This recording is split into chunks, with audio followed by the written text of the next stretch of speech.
Yeah, go Yeah. for it, Robert. Yep. So thank you everyone for joining. This is our first year of doing this. In the past, we have had some um, conversation both through the survey and through just conversation with TPD members that they don't really know, I'll put that in quotes, the candidates that are running.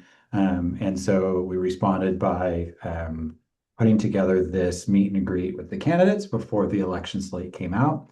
In no way does TPD endorse any one candidate, and we're not allowed to, I don't think, but there's some rules and regulations around that. We have not endorsed, as a board, any one candidate that is on this call today. But we wanted to give you guys an opportunity to present yourself because we feel like, if especially now that's recorded, this will go out to more folks. So thank you, Brian, Eagle, and Jennifer for jumping on here and listening to the candidates. We might have some folks jump back on, but as I had said, now that we're going to record, we'll send this out. This is an opportunity for you to introduce yourself. We have some questions as well for y'all. And hopefully it gives folks a little bit better context than, the 500 word essay that we get to put in there with, a photo, right?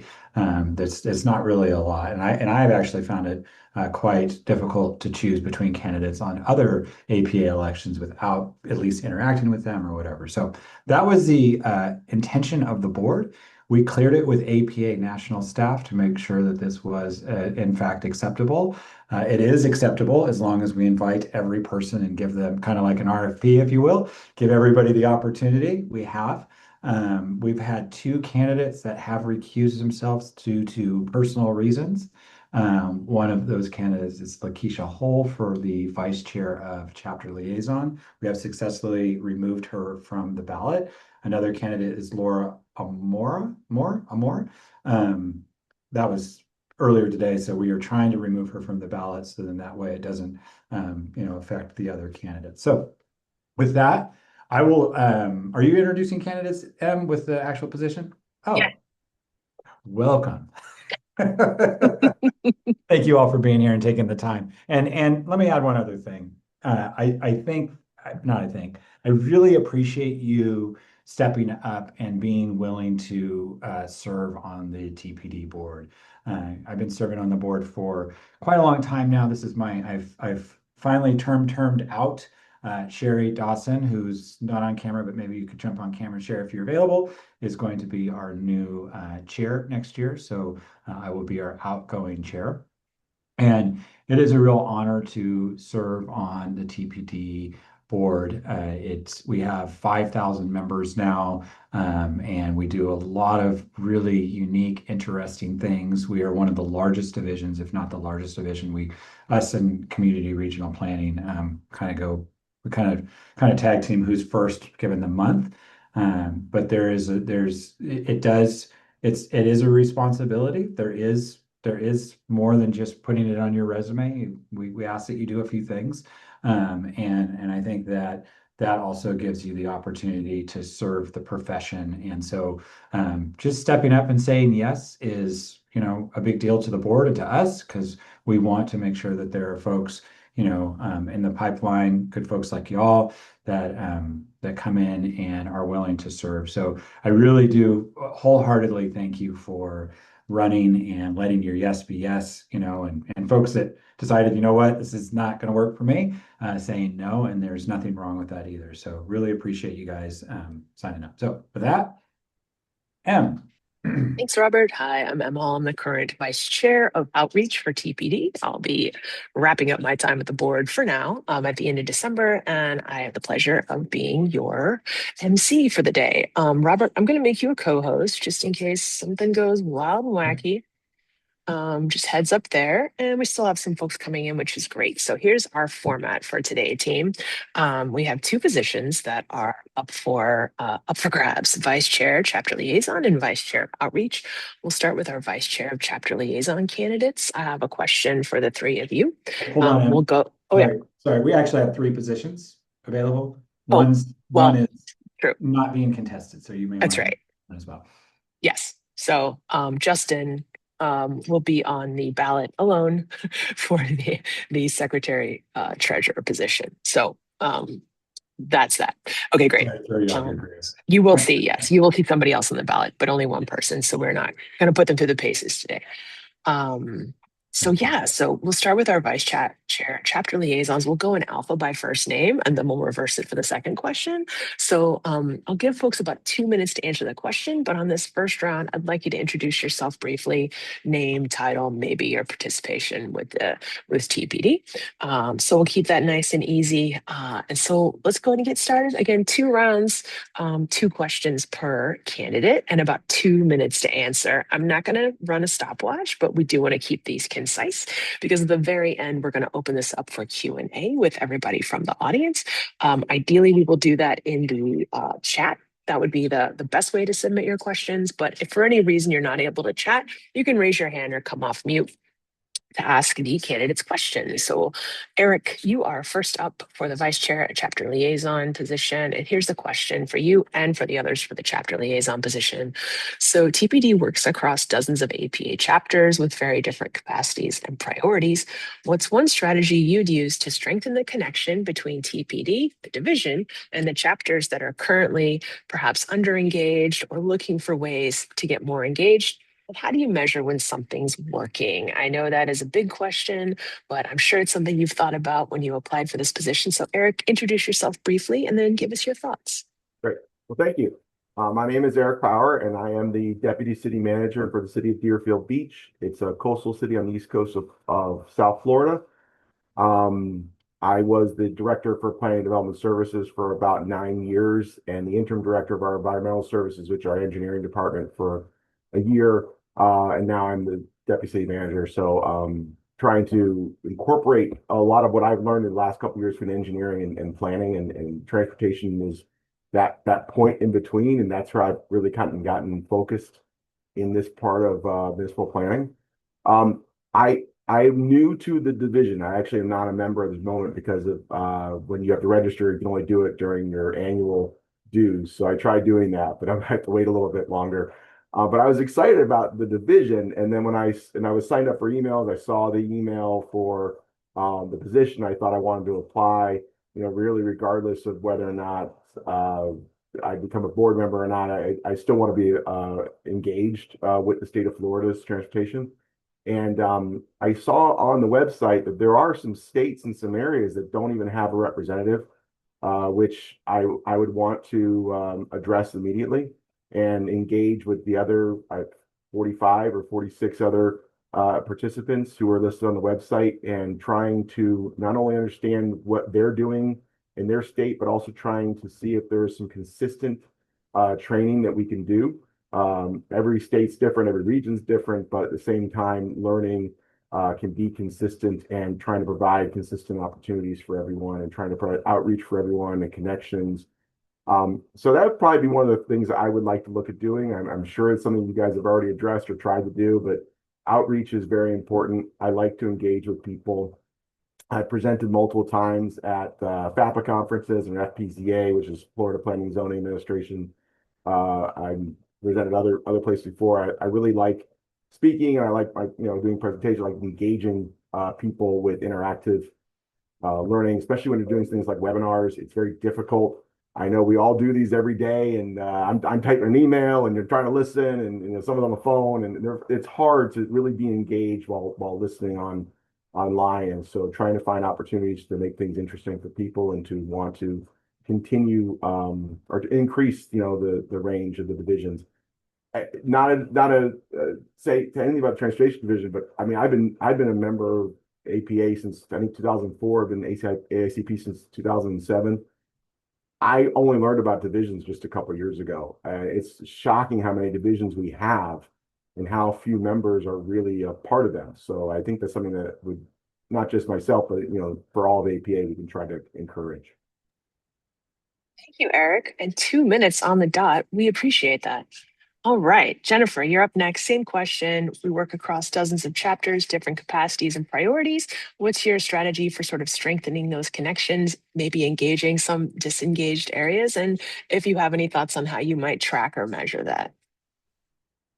Sure. And I'll start with introducing myself. So Jennifer Love, I'm with AECOM and I'm 25 plus years in the transportation industry. I don't think I have to keep counting anymore. It's 25 plus.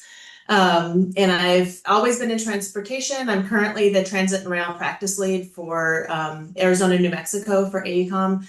I previously served on the TPD board.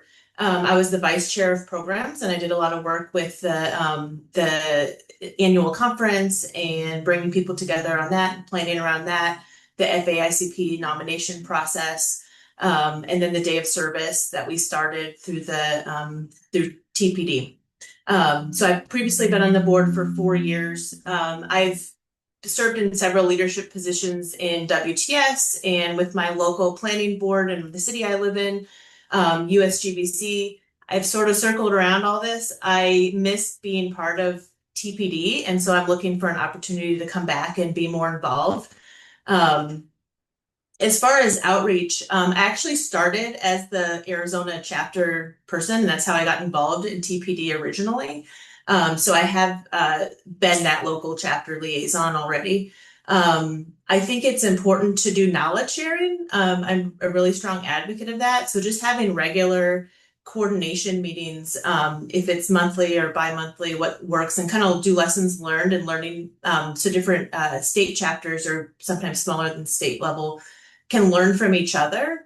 But then in those states that don't have a lot of activity, probably doing regular targeted outreach to them as well and looking at their membership and reaching out and just tracking that.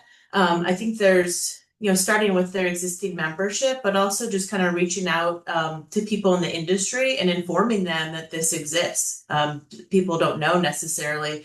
I've drummed up a couple people when I see states that are underserved, the people that I know in my network already, and I send it along to them to get them more active. But I think just carefully tracking that and really trying to do expand on that knowledge sharing and really explaining what it is that we do and what we can do within the region. Wonderful. Thank you, Jennifer. All right, Veronica, you're up next. Same question, quick intro, and then tell us about your ideas for engagement and measurement of that engagement, if you have it. Awesome. Hey, y'all. I'm Veronica Escalera-Ibarra. I am a senior community outreach manager with Lifeline. We are a public involvement firm in Texas. We work all across Texas. I am based in San Antonio, and we touch all kinds of projects, a lot in transportation. I will be very honest, when planning is like my second career. I spent some time in the legal field. So it was like 16 years in the legal field. I went to law school for a little bit, was not a lawyer. That's a whole other story that we don't want to get into in 2 minutes. But I will be honest that I did not want to be a transportation planner when I started in school. Everybody else was leaning towards transportation. And I was like, I don't want to do that. I want to do parks or, something else, and community development and all those things. And I started at the San Antonio River Authority, so I was in water and learned all that and did a lot of land use stuff. I've done a lot of real estate development and joint developments, and then I ended up finding a position at VIA Metro Transit, which is the local transit agency for San Antonio, and I just fell in love with transportation and transit specifically, and how that helps shape communities and how we get people and how just to look at communities so holistically. So I definitely transportation found me and just like called to me. And so now I'm very fortunate that in my job, I do a lot of community engagement, public involvement, stakeholder engagement, and stakeholder management across a lot of industries, but a lot also mostly in transportation. So that's just kind of who I am. And then I think strategy wise, I would come in looking at what's been existing, what's working, what's not working with the board as far as onboarding. I would talk to the existing chair liaison, the chapter liaison, looking at that. I have been involved with APA since I was a student in grad school. I was on the Student Representatives Council as chair. And, I think you have great candidates here. I'm sure everybody here, you don't raise your hand unless you are a person who's like devoted to this cause and leadership and APA. So I applaud everybody who's joining. As chair, I was at SRC. I was over all of the students, planners in APA across the nation. So I have experience in bridging those gaps, but that also took a long time to like understand. We were in a transition period at that point of like what APA students were, how they were originally engaged and what we wanted to do moving forward. So I would definitely look at where we are, what we've done, and then have regular check-ins with, like we all said, engaging folks and engaging multiple divisions, but also taking pause to see what's working and what's not, and then being able to pivot. So not being tied to any particular strategy because things change, our priorities change, just the nature of transportation and everything changes, and we have to navigate different landscapes. So just knowing that it's not a one size fits all, especially in any community, any state, any division. So just adjusting as necessary, but definitely first looking at what's been working and where we are now, and what aligning with the goals of the chapter and where we want to go. Great. Thank you, Veronica. All right, so those first round of our candidates for the vice chair and chapter liaison position will move over to vice chair of outreach. There are two folks running for that position, Mackenzie and Madison. Mackenzie, you'll go first responding. So here's your question for both of you. Transportation planning touches communities that don't always see themselves reflected in our profession. So what's one concrete outreach strategy you'd bring to TPD to grow and diversify who's in the room? And how would you know it's succeeding? So Mackenzie, you can give a brief introduction and then respond to that question, any or all of it. Thanks, Sam, and thank you everybody for being here. My name is Mackenzie Love. I'm a senior program manager for the Great Plains Institute, or GPI. It's a nonpartisan nonprofit that works on climate change, and within that I do transportation work, but I'm also beginning to touch other elements of planning, which leads nicely into Im's question. But first, I wanted to give a little bit more background on my history with TPD. I have been on the executive committee for 8 years now and served in roles including the state of transportation planning manager for a partial cycle, served as a chapter liaison for Virginia, and then moved into the executive committee as secretary, treasurer, and then chapter liaison vice chair for 2 terms. And the reason I've done that and stayed with division so long is because I love it. I love being part of TPD. I love what it does for the profession. It has been such a huge support to me throughout my career and my personal journey with the field, that I want to see that continue for as many people as possible and be part of supporting others in the way that the division has so caringly brought me through my career. It's been a constant as I moved jobs across the country and even fields. So TPD is a place that folks can find a home in a community, and I want to be part of making that true for many people to come, as long as you'll have me. So what would I do as the vice chair of outreach to help bring other folks to the table in terms of transportation topics? Coincidentally, in my day job, I do a lot to engage between transportation and other fields, particularly transmission and renewable energy generation. Often that has to do with electric vehicles, but can also do with land use planning and making sure there's synergistic uses. So I have some expertise in the topic areas, and I think that there are professional organizations in those fields, transmission, energy generation, that we could invite to partner with us on event planning, on hosting webinars, and things of that nature, to give people, to really highlight the connections across the professions and show where there can be improvements in what we all do by partnering and working together for the collective good, which I think is something that planners are naturally geared towards. There are other connections with different fields that I think that we could look into in the same kind of way, but I would probably get started there because that's where my expertise and professional networks lie. But I really enjoy bringing together unlikely groups to make the best content that can be appealing to folks, to bring them new takeaways they haven't heard of yet. So I'd look into that in all of our educational outreach and event sponsorships as a starting point. Interesting question, Em. Thank you. Wonderful. Thanks, Mackenzie. And now, Madison, over to you. Same question. We touch a lot of communities and planning that don't always see themselves reflected in our profession. So what's a concrete outreach strategy and some way you might know that it's succeeding? Could answer all or part of the question. Okay. Hi, everyone. My name is Madison Graham, and I am a senior associate at the Goodman Corporation. We're a small consulting firm, transportation and community planning consulting firm here in Austin, Texas.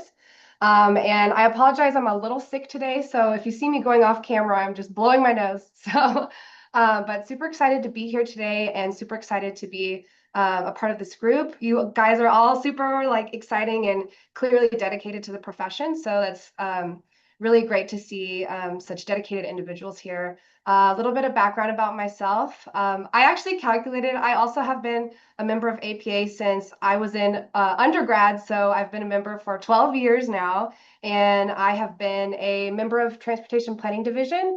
As soon as they let students join divisions, which I did a little research, I think it was back in 2017. So, 9 years, I guess. So I've been a part of this group for a while, and I have experience with, right now I sit on the Texas State board for APA as the chair of the Leadership Academy. So right now I'm running a leadership program for our state chapter as well. So that has given me a lot of experience and dedication for this profession and for this organization. And with this opportunity, I was really hoping to really start to cut my teeth on the national level and division level as well. A little bit about me, my professional background. I started off after grad school as a transportation researcher, and I did transportation research for several years, and then joined a consulting firm where I did transportation and land use long-range planning. So, and that's pretty much what I do today as well. Now I'm at the Goodman Corporation, but my role is generally the same, where I'm doing a lot of long-range transportation and community planning. So I'm very familiar with stakeholder and community outreach. It's what I do every day, and it's what I love. And I would say, I'm like a cheerleader. And that's why I think that I would be a great candidate for this vice chair of outreach position, because I'm super passionate about transportation planning and just how it truly shapes the design of our communities in our cities. And it's just one piece of the puzzle, but it really is kind of like the basis of how everything else is created. And I was driving I was driving around a community, and I saw a little child walking in the street and with no sidewalk, and I just started crying. So, but after being in the profession for 10 years, it really is. It's really important for me that people have good transportation planning. So, going into your question, what is a concrete strategy that I would do to get more people involved in our division? I'm always, I love innovative strategies. I love ways to think outside of the box to get people involved. So the first thing that kind of came to mind was doing some fun webinars, fun contests, incentives for new members to get involved. So anything that can gamify for our members is how I would approach it. Of course, Mackenzie's response was awesome too. I think partnering with other organizations is super important within the division, within the field, and also outside in peer fields. But my approach is definitely how can we gamify it? How can we make it fun? How do we get people to want to come to our events, and finding new ways and innovative ways to do that? So yeah, that's a little bit about me. Thank you. Thank you, Madison. Well, it's been so nice to meet everybody during this first round, learn a little bit before about you, and really appreciate these thoughtful answers. So now we're on to Round two, it's the same question for everybody. We're going to go in reverse alpha order. So Veronica, you're going to be up first on your toes. And that means we give Eric a little more time to relax this time since we put him on the spot right from the jump. So here's the question for everybody. TPD runs almost entirely on volunteer goodwill and the willingness of our division members and board members to get and stay engaged.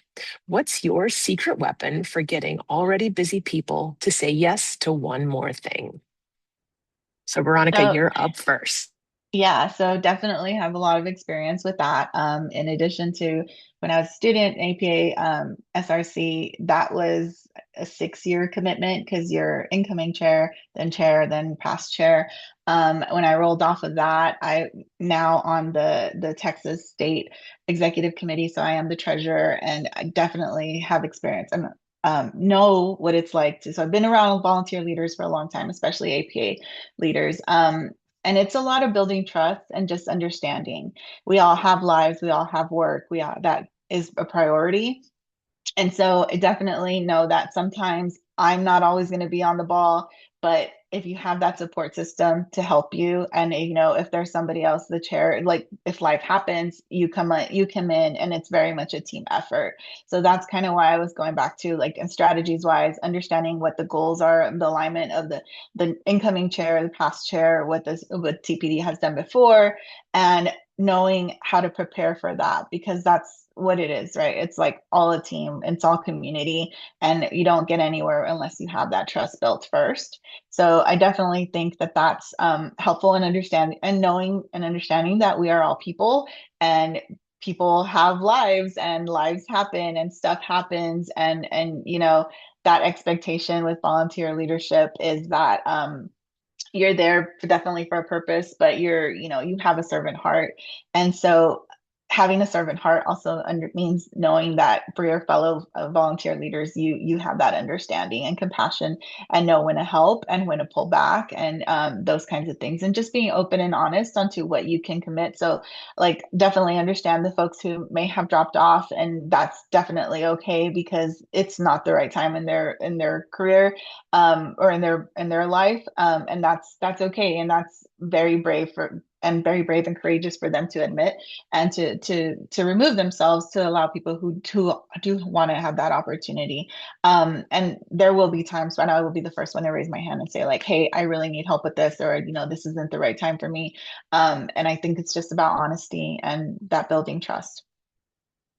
Thank you, Veronica. Appreciate that response. Madison, share your thoughts on your secret weapon to getting folks to say yes. Sure. Yeah, I also have a lot of experience with this. We're all volunteers. Like Veronica said, we're all busy. We all have so many things going on in our lives. We wear a lot of hats. A couple of strategies that have really helped me include clear and often communication with the set of volunteers that I am working with. And that includes clear expectations up front. I feel like oftentimes clear expectations up front aren't always established. And if you can just get extremely clear about what is expected from that individual at the front end so that you can avoid having to go back and redoing things on the back end. But yeah, so, and then obviously just a lot of mercy, a lot of grace, and also, recognizing that if you are in a leadership position, then you are going to have to handle situations like that, and you're going to have to deal with that, and potentially may have to put some extra weight. Or another thing that I always like to do is just talk individually with this person and say like, hey, like, how can I help you? And really just framing every interactions with our volunteers with like a positive mindset, like a positive like solutions based, like I'm here to help you, not I really try to avoid going into situations where I'm like, you didn't do this, because you never know what people have on their plate or what they're going through. So strategies that I like to implement is just like always trying to come in with a positive mindset, a team player mindset. And instead of like saying you didn't do this, say, how can I help you get this completed? Like, and strategize ways to collaborate, and always just really trying to be a team player. Thank you, Madison. And Mackenzie, let's hear your response. Well, I have to say that Veronica and Madison both gave really excellent answers. So you're going to hear some of their themes come through because we're in alignment there, which awesome for the division. So the three big things that I'll say about how to get busy people to do things, some of them are hard-won lessons from my tenure on TPD's board. And the first one is don't force things that folks are not interested in or that there's not adoption for. Sometimes initiatives just don't work. People don't have the time and that's okay. And so being willing to try something, but also being willing to work with these volunteers and say, this is not the moment for us to pursue whatever it is, takes a leader to make that call. And they are not enjoyable calls to make, but just being able to respect what the volunteers can do, are interested in, and have the passion for is really important. So being willing to reevaluate as things progress, I think is an important element of getting people to stay engaged, is engaging in what they're interested in being engaged in and can do. And so part of that, the flip side of that is to find what people are passionate about and encourage that and support them in doing it. Learned a really nice lesson from one of our current board members, Phil, about getting people to take on the leadership of the things that they care about. I think that's a good tactic for encouraging folks. But another one, that my second point of how to get busy people to do things, is staying really well organized. And making it easy for them to act on that passion when they're empowered to do so. So in the past, the way I've taken that on is creating, spreadsheets and documents that make it easy for people to manifest the vision that they have, or for the board to keep something rolling. So no one's having to look through 12 subfolders to find the resource that you need. There's documentation of institutional knowledge when that can happen. And there's a clear process for approvals, for decision making, for whatever it is that keeps the initiative that people have that passion about rolling. And then the third piece that I'll say is where I'm going to call back to my fellow candidates here, is just having compassion for one another. Even the people who are passionate, who have a good system involved, sometimes are going to stumble. And that doesn't mean that they care any less or that the initiative won't be successful. It's just maybe they need grace for a moment. And so making the space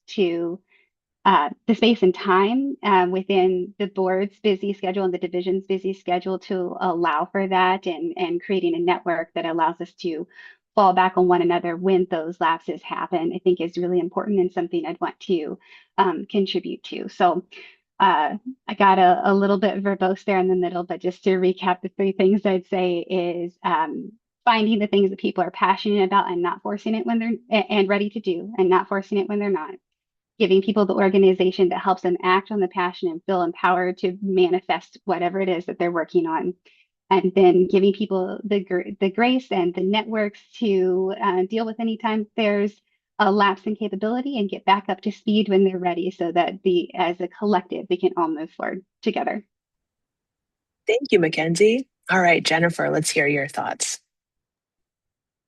I think there's already been a lot of really great responses to this question. So, yeah, great responses already. But I think, a couple of people have touched on this already, even in their introductions. Everybody's really busy, but we're all here because we're really passionate about planning and transportation. And so really tapping into that when we're, reaching out to new people and engaging new people. This is really something that, has helped me. Mackenzie mentioned it, and just really expand our network, expand our career. And as planners, it has allowed me to be more engaged and more invested in my community. And so I think kind of selling that to people, and it's just a way to make connections within your community. And to be more invested from a planning perspective. And that itself is really, really rewarding.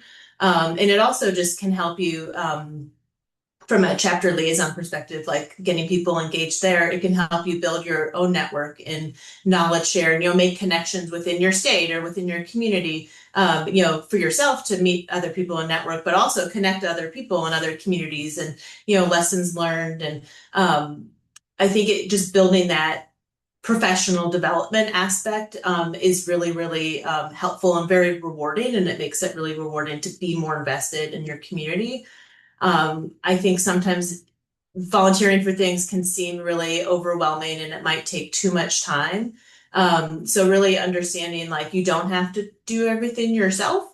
If you have an interest and a passion, we want to make sure we capture that in the correct way, whatever, kind of scale it to what's appropriate. But you could, from a local chapter liaison perspective, you can have a team of people. You don't have to do every single thing yourself. You can, delegate certain roles, like on the TPD board, there's different people that have different roles. So at a local level, you can do that as well. You don't have to do every single thing yourself. And then learning what other chapters have done and even other organizations have done. We don't have to start from scratch. It could be scary, like if you're starting up and, starting something, but there's a lot of local chapters to learn from. And even what works in your community, learning from, what WTS does or other, organizations do that work well, and or partnering with them too. Like you don't have to, it could seem overwhelming, but you're not starting from scratch. And then just when you're getting people on board, making sure it's very clear what the commitment is, because it can seem overwhelming. So understanding if it's like monthly meetings or just kind of what the level of commitment would be, or how to tackle that, or how to find the right fit for somebody if they are interested in engaging.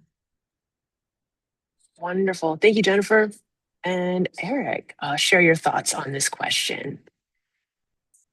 I will, but I think you forgot Veronica. Oh, we started with Veronica, actually. Okay, yeah. I'm sorry. Thank you. No, all good. Well, I had the rest of the time then to think about this, so I actually wrote down a couple notes, right? I'm deputy city manager for a city, 430 employees. In order for us to do anything with a budget and a long range plan, we have to start at the goal and work backwards. And I do that for a lot of my departments, and that's one of the things that I would do, whatever our goal would be, whether that's having a transportation related presentation at the state's planning association, having a workshop, a regional workshop, having a regional panel, having a meet and greet, whatever those situations might be that would engage our division. It would be, what is that end game? What do we want it to be? And let's work backwards from there, and let's create consistent dates and times in which we're going to meet. I know I can get, just like everybody else in this panel, I'm sure we can all get real wonky and real technical on everything we want to do, and we can get really into the weeds, and we sort of get the ability to not move forward because we have too many thoughts, right? But if you work backwards, it is a lot better. It made me think about something. So when I first started doing this, because of Vision Zero, I was tasked to create a Vision Zero program with our city, and I didn't know what to do, and the state of Florida didn't really have any like Vision Zero programs or anything like that. I actually reached out to someone I knew in Virginia, and I spent a few months like being on their webinars, and then I got to participate in. I wrote this down just so I can remember it.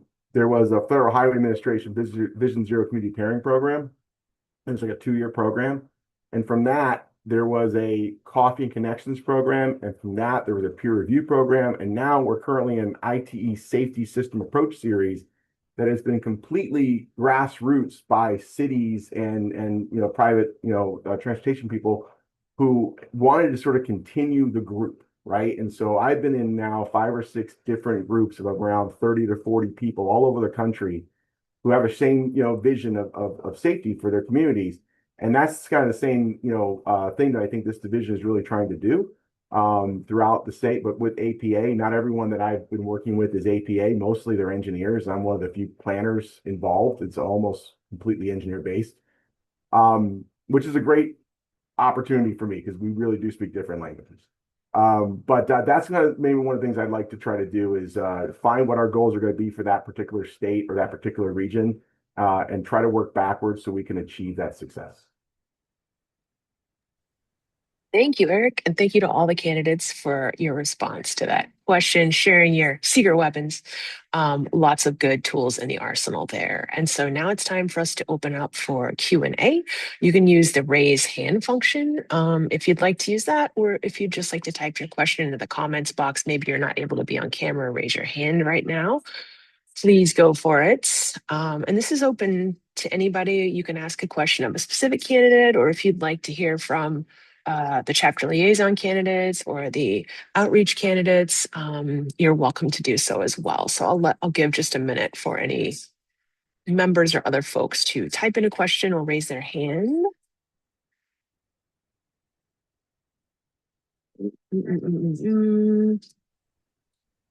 Okay, great. Phil, you're up.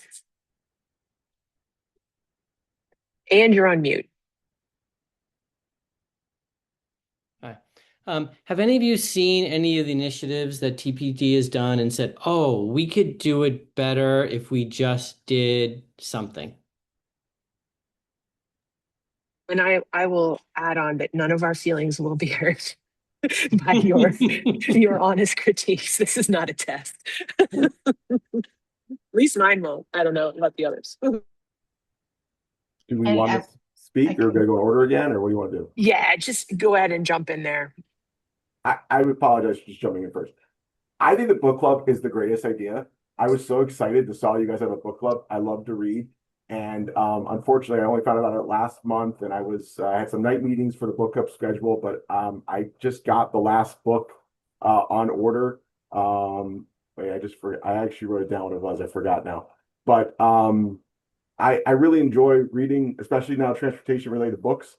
So I think that's great. I think maybe even a podcast or something else that could try to create additional connection for us would be great. But the one thing about the book club is that, you know, it is at night, and it is a requirement, you know, for everyone to have read the book. So I don't know if there's a better way we could break it down into something that's a little bit simpler. Maybe we talk about transportation related practices or something that's more, hey, let's talk about, you know, quick builds today, and let's just do something else that's more of an engagement. But I just really love that idea, and I'd love to build off of it. Very good. Anybody else want to jump in? Can I just make one suggestion? The next time you go to one of those book club meetings, you should offer that suggestion. Cool.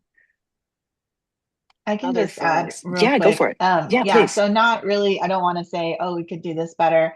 I just, because I have not been involved with all of the initiatives that TPD has done, but just a fan of a lot of things that have been going on, like the book club as well. I have it on my calendar all the time and have not been able to make one. But sometimes I would say it just feels like there's a lot going on that I haven't been able to make. So that may be like the one thing. You know, the day of service stuff I think is amazing. I think just continuing those partnerships and with other divisions, and to see how we can do more knowledge sharing and more just more cross collaboration, I think would be great. But yeah, not a specific, oh, we should do this better or something, but maybe there's just a lot going on, and it's just about how we get that information to be more accessible to folks so that they know that those are open to them as well. Thanks, Veronica. Anybody else want to respond to that? And don't feel like you have to respond. Yeah, Jennifer, go for it. Oh, I think TPD does a lot of great things, and I've seen, you know, changes and evolution over time and different things happening. And I think it's great. I think one thing that we could improve on is the member spotlight. I've seen that change over the years. Mm-hmm. So I think it's been like, you know, a still image and an interview with people. We went towards doing like videos, like people self-record videos. So I think I really like that, and it's been helpful to get to know people. I think when it went towards the video, it like got really cumbersome and like a big commitment to do. So I would like to see that, kind of more of that. And I liked way back when, and it was just like a still, like, you know, an interview typed out with a photo. And that seems less cumbersome than trying to find somebody to go do video. Like, I know I don't want to be on a video being interviewed. I would rather just fill in the questionnaire. But yeah, that's one thing I think. But I think like the book club's a great idea, the emerging professionals program. I think a lot of those things, like, you know, kind of drawing from what other organizations do, and other divisions do. I think it's been good. Any other thoughts from Mackenzie or Madison? And again, don't feel like you have to respond. Mackenzie, go for it. One program that I've always loved at TPD is the small grants. I helped administer it for a couple of years, and think that it is fantastic. The only thing I'd like to see structurally is more money, but I think that's a transportation planning field-wide phenomenon. But the thing that I think we could improve on is getting more applicants to that small grants program. And I think that that could be something that the vice chair of outreach could work on, is where can we get this place more places with the types of organizations that might be able to use a small dollar grant, or maybe with younger professionals, finding new avenues to promote the small grant program so they can drive up participation in it. Just around the edges, kind of tweaking, I think they could improve on slightly. Great, thanks. Madison, round us out. I'll chime in really briefly. So yeah, a lot of people have really great ideas, and I agree with all of them. And yeah, I was gonna bring up something about the member spotlight, and I think that could be improved through multiple different facets, potentially even having like adding on like maybe like a project spotlight or like an impact spotlight, something, or like a situation that has really changed like communities, something like a small intersection safety treatment. Doesn't seem that big, but like, what if we interviewed the parents that walk their kids to that school, and things like that, that we could really build a story. So I just have ideas for the member spotlight that could be expanded. And then like kind of on that note, thinking about like our knowledge center and the resources that we have, and just one thought that I had with this question, I was just thinking like, I know so many people in my life that are not planners that like they care a lot about transportation and they just don't know it. And so I'd love to see if there's some sort of opportunity to partner and maybe like create some sort of knowledge base, some simple streamlined graph, maybe set of graphics, maybe a one pager, around like how to resource for planners on how to explain some of these concepts to people who are not planners. So Great. Well, we're going to steal all of your ideas. The end. Thanks for that feedback. Good question, Phil. Other questions from folks in the audience?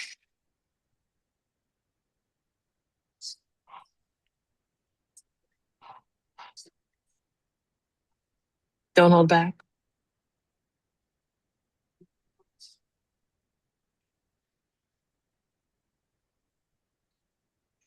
All right. I think we're good then, Robert. Yeah, and I know there's a few candidates that need to leave early, so this actually works out. Yeah, perfect timing. Really, again, we really appreciate you guys. I think this is, I know that there's a few folks from members, but we'll send this out. We'll do a special e-blast before the election, maybe right as it opens, and we could do something along those lines, so folks can, jump on here and learn a little bit more about you. It was really good for me. I know some of you personally, but I don't know everybody. So I think that's really helpful, and hopefully it's helpful for Sherry as well, who's going to be becoming the incoming chair.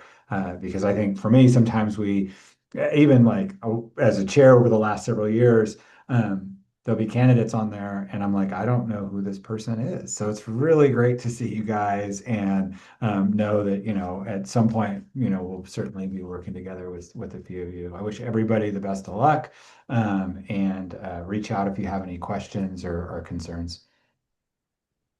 Great, thanks everybody.